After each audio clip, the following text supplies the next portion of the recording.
Harry's toxic mess marriage exposed. Meghan fled to Portugal. Imagine losing absolutely everything in a single afternoon. Your dignity, your money, your father's remaining ounce of patience, and looking next to you only to find an empty seat and a first-class boarding pass to Portugal. Is it over? Is this the absolute end of the road for the Duke and Duchess of Sussex? Because while Prince Harry was standing entirely alone in a cold London courtroom, watched by a judge who saw right through him, his wife was already thousands of miles away, reportedly hiding out in a luxury European villa. Let that sink in. The woman who spent 6 long years telling the world they were an unbreakable united front just packed her bags and boarded a flight when the pressure got real. We were promised a royal romance for the ages, but what we are actually witnessing is a spectacular, high-stakes public meltdown. A £50 million legal disaster, a completely shut palace door, and a husband left holding a massive bill while his wife escapes the country. Why did Meghan flee? Was it the sudden realization that the Hollywood dream is officially bankrupt? Or is there a much darker, much more explosive reason behind this sudden Portuguese escape?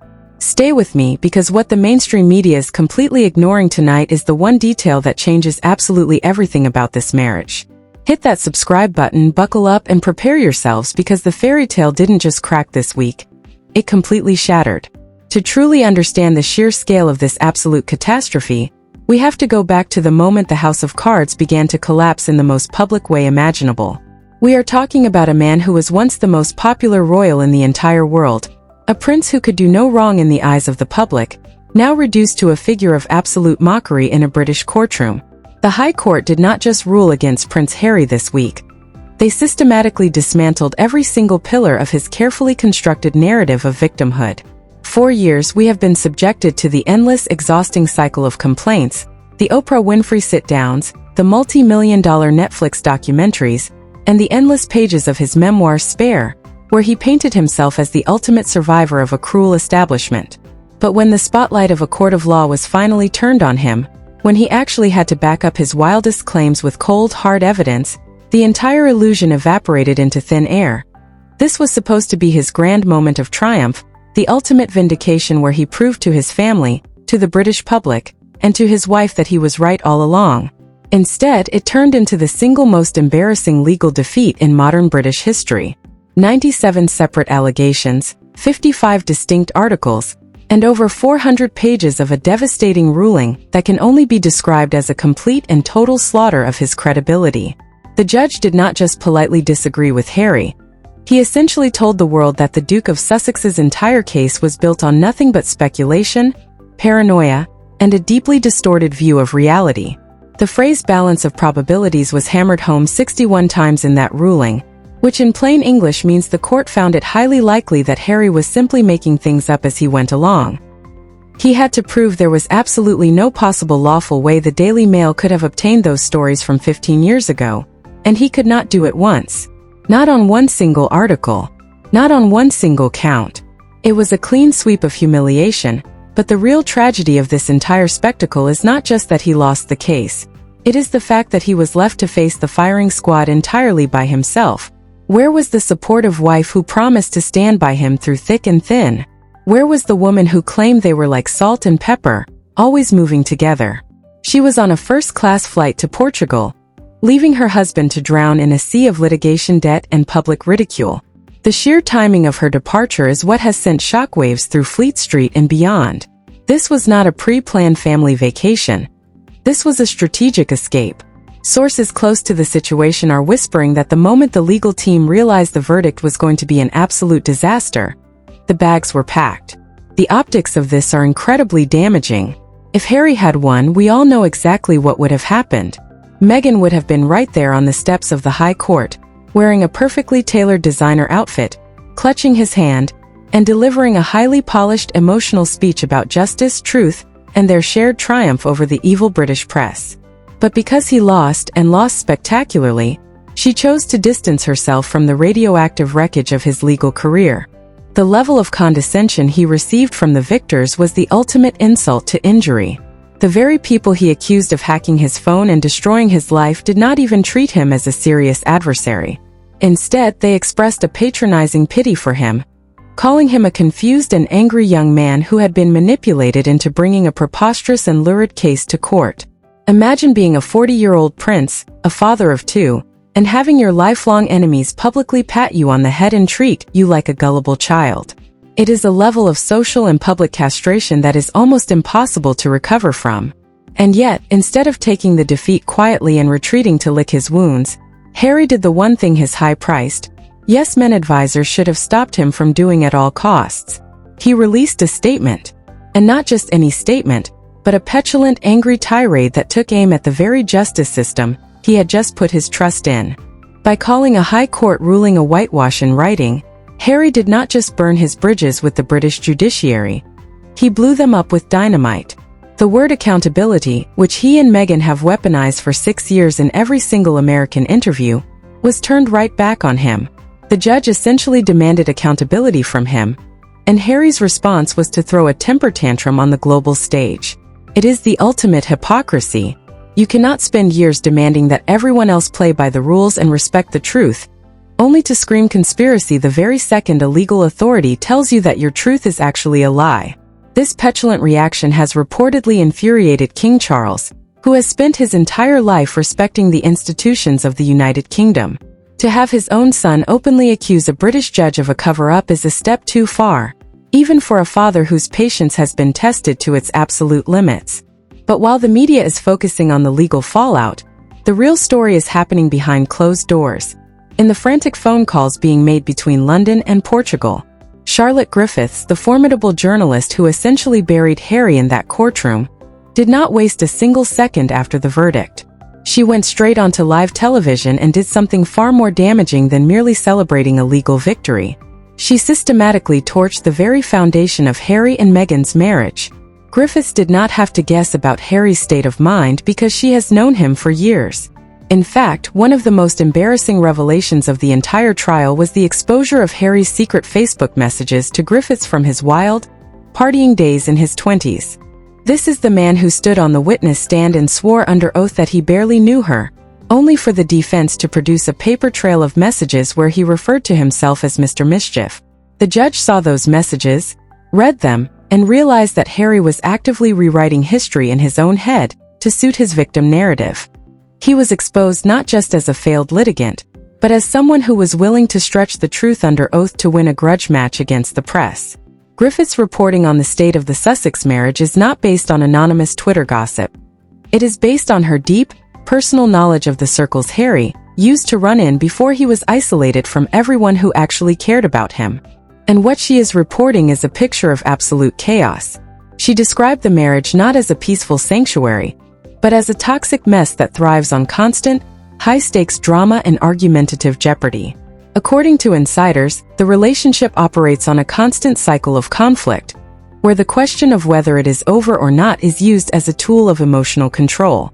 It is an exhausting, volatile dynamic that has left Harry completely drained, paranoid, and utterly dependent on the very woman who has now left the country.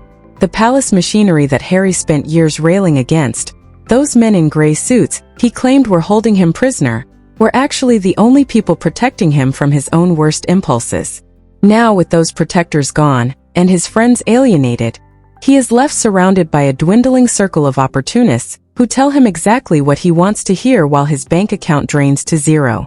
The illusion of the independent, successful Hollywood power couple is dead, and the reality of their situation is finally catching up with them, starting with the devastating financial reality that is about to hit Harry's doorstep. The financial reality of this disaster is where the story shifts from a public relations nightmare into an absolute, existential crisis for the Duke of Sussex.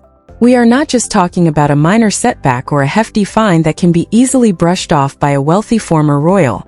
We are talking about a looming £50 million debt that threatens to completely wipe out what is left of the Sussex fortune. The detail that almost nobody in the mainstream media is willing to touch right now, but the one that is sending shockwaves through Harry's remaining legal team, is the role of the insurance companies. In high-stakes litigation like this, wealthy individuals do not usually pay every penny out of their own pockets. They rely on heavily structured legal insurance policies to cover the worst-case scenarios. But there is a massive catch that Harry's Yes Men advisors apparently failed to warn him about. Before this trial even began, The High Court formally warned the claimants that their case was incredibly weak on paper. In the world of corporate insurance, a formal warning from a British judge is the ultimate escape hatch. It gives the insurance providers a massive, legally airtight loophole to refuse to pay out a single penny. They can argue with absolute justification that Harry was warned his case was a reckless gamble and that he pursued it anyway against all professional advice. If the insurers walk away, which is looking more and more likely as we approach the critical cost hearings, Harry is going to be left entirely exposed to the elements. Let's break down the math, because the numbers are absolutely terrifying for someone who has spent the last 6 years spending money like it grows on trees. If you divide the estimated £50 million legal bill among the claimants, Harry's personal, direct exposure could easily exceed £3.23 million. That is not a corporate expense. That is not something he can write off as a business loss.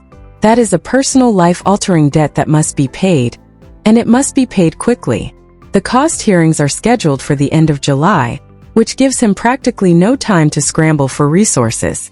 The big question everyone is asking on Fleet Street is whether his co-litigant, Sir Elton John, is going to swoop in like a fairy godfather and write a massive check to cover Harry's portion of the disaster. But even for a legendary rock star worth hundreds of millions, covering someone else's multi-million-pound legal blunder because they threw a temper tantrum in court is a very hard sell. If Elton John decides that his charity only goes so far, Harry is completely on his own. And where, exactly, is he going to find that kind of cash? The timing of this financial reckoning could not possibly be worse. The grand Hollywood empire that Harry and Meghan promised the world when they stepped back as working royals is officially in ruins. The Spotify deal was famously and embarrassingly terminated years ago, with top executives publicly calling them lazy grifters. The massive Netflix contract, which was supposed to secure their financial freedom for a generation, is effectively dead. Reports from industry insiders suggest that Harry has been desperately trying to pitch a new documentary series, practically begging executives for any kind of content deal, just to drum up some immediate cash flow. But Hollywood has moved on. The novelty of the exiled prince has completely worn off, and executives are no longer willing to pay tens of millions of dollars for endless, repetitive complaints about his childhood. Even his charitable and philanthropic endeavors are mired in controversy and stagnation. The Archewell Foundation, which was supposed to be their global vehicle for change, has been effectively shuttered after tax filings revealed a catastrophic drop in donations and public interest. Sentebale, the charity he co-founded, has seen its profile shrink. Worse still, Harry remains on the board of African Parks, an organization currently facing horrific, deeply damaging allegations of abuse against indigenous African tribes. For a man who built his entire post-royal brand on being a progressive, empathetic global savior, being linked to a human rights scandal of this magnitude is a toxic association that makes him absolutely radioactive to corporate sponsors. Even his beloved Invictus Games, which was once the crown jewel of his public profile, is reportedly losing sponsors left and right as corporate partners quietly distance themselves from the endless drama and negativity that surrounds the Sussex name. With no Netflix money, no Spotify money, no lucrative speaking engagements on the horizon, and a charitable brand in freefall, Harry is facing a level of financial pressure he has never experienced in his entire pampered life. He was raised in a world where money was an abstract concept, where the palace machinery quietly handled every bill, every security cost, and every legal fee without him ever having to look at a bank statement. Now he is standing on the edge of a financial cliff, and the people who used to protect him are no longer taking his calls. This brings us back to the deafening silence from Buckingham Palace. When Harry arrived in London for his week of UK engagements, he did so with the arrogant assumption that his family would fall in line, that they would provide him with the security and the royal accommodation he believes he is entitled to. He and his public relations team even leaked to the press that he would be staying at a royal residence, attempting to corner King Charles into a public display of support. But the king did not bite. Instead, the offer of accommodation was quietly, firmly withdrawn before Harry even boarded his flight. According to impeccable sources close to the king, Charles has finally snapped. The endless demands, the public betrayals, and the constant legal spectacles have pushed the monarch past the point of fatherly patience. King Charles is currently fighting a very public battle with cancer, And the last thing he needs is his youngest son using the royal court system as a personal therapy session, dragging the monarchy's name through the mud in the process. The palace doors are not just closed, they have been bolted shut. The king's decision to deny Harry a place to stay is a brutal, unmistakable signal to the world. You are no longer one of us, and you will not use our homes to legitimize your private wars. This decision has reportedly left Harry more isolated than ever, wandering London like a ghost of his former self, while his wife watches the fallout from her sunny retreat in Portugal, perfectly positioned near a luxury villa development that represents the very establishment they claim to escape. The irony is almost too painful to contemplate. For years, the Sussexes told the American public that they had to flee the United Kingdom because the royal family was a cold, abusive, and dangerous institution. They painted themselves as heroic survivors of a gilded cage. Yet, the moment Harry faces a real crisis, Meghan retreats to a property reportedly arranged with the help of Jack Brooksbank, the husband of Harry's royal cousin, Princess Eugenie. They are relying on the very royal connections they spent half a decade trash-talking just to secure a safe haven in Europe. It is a stunning display of hypocrisy that has not gone unnoticed by the British public or the palace. While Harry is left to face the music in a rainy London, his wife is living it up in the Mediterranean sun, strategically placing herself as far away from his legal and financial disaster as possible. But the crisis is not just financial or familial. It is deeply personal. The image of Harry standing alone in Chatham House, looking exhausted, defeated, and completely out of his depth, is a stark contrast to the life he could have had if he had listened to the advice of the people who actually cared about him. He has traded a life of duty, respect, and ultimate security for a volatile, uncertain existence where his value is entirely tied to his ability to generate gossip.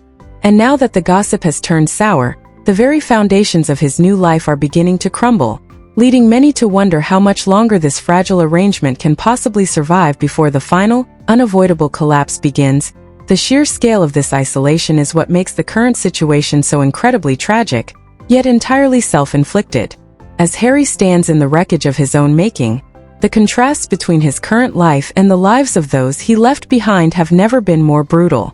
While the Duke of Sussex is wandering London, buried under the threat of a multi-million-pound debt and facing a completely closed palace door, the rest of the royal family is demonstrating exactly what duty, dignity. Look no further than the Princess of Wales, Catherine.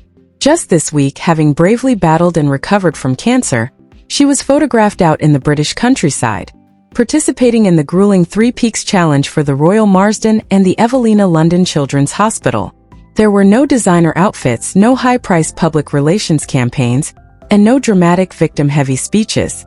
She was wearing a simple rain mac, holding ski poles, and looking genuinely warm, grounded, and present. When she finished, she was instantly surrounded by her family. Not just William, but her own parents and siblings, the Middletons. It was a picture of absolute warmth, stability, and genuine connection. This is the exact opposite of the picture Harry presents to the world. Harry has no in-laws to turn to, save for Doria Ragland, who remains a solitary figure in their American life. The warm, supportive, large family network that William enjoys through the Middletons is something Harry completely sacrificed when he allowed his marriage to sever his ties with everyone who used to ground him. The contrast is not just a PR defeat, it is a spiritual one. On one side of the English Channel, you have a family pulling together, supporting a recovering mother, and quietly serving the public. On the other side, you have an exiled prince, sitting alone in a London hotel room, while his wife sunbathes in Portugal, completely detached from his struggle. This isolation is why seasoned British commentators are now openly comparing Prince Harry to the Duke of Windsor, the abdicated King Edward VIII, who was permanently exiled from the United Kingdom and spent the remainder of his life wandering the globe, doing increasingly desperate and embarrassing things just to maintain a fraction of his former lifestyle and income. The comparison is chillingly accurate. When Edward VIII left the throne, he believed he would remain a globally revered, influential figure. Instead, he became a social curiosity, a man reduced to writing tell-all memoirs and selling his royal status to the highest bidder because he had no other way to fund his wife's expensive tastes. Harry is heading down the exact same path. Without the royal brand to sell, and with his legal wars ending in complete disaster, what does he have left to offer the global market?